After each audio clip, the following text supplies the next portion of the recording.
শরীর থেকে বিচ্ছিন্ন থাকলেও নিচ থেকে নড়াচড়া করতে সক্ষম হাত। অবাক করার মতো শোনালেও প্রযুক্তির সহায়তায় এমনই এক হাত বানিয়েছে যুক্তরাজ্য ভিত্তিক রোবোটিক্স কোম্পানি ওপেন বায়োনিক্স।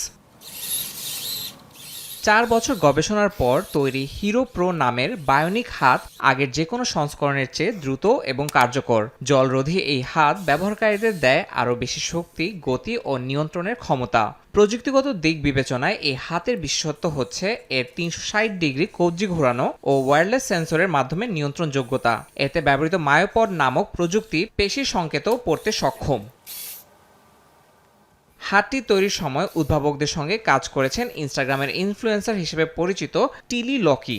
শিশু বয়সে হাত হারানো এই কিশোরী প্রায় 1 দশক ধরে কোম্পানিটির সঙ্গে যুক্ত থেকে ব্যবহারিক দিকগুলোতে মতামত দিয়েছে। ইন্টারনেটে যেটা সবচেয়ে বেশি আলোচনায় এসেছে সেটা হচ্ছে এই বায়োনিক হাত পুরোপুরি ওয়্যারলেস। বোতাম চেপে হাতটা আলাদা করেও ফেলা যায়, যা দেখতে যেমন অদ্ভুত, ব্যবহারেও তেমনি অবিশ্বাস্য। মজার বিষয় হলো এটা শরীর থেকে আলাদা থাকলেও আমি এটা চালাতে পারি। যারা এতদিন নিজেদের শারীরিক সীমাবদ্ধতা আড়াল করতে চাইতেন, তারা এখন এই উদ্ভাবন কাজে লাগিয়ে প্রতিবন্ধকতা দূর করতে পারবেন। ইয়াসিন মোহাম্মদ জিসান, সময় সংবাদ।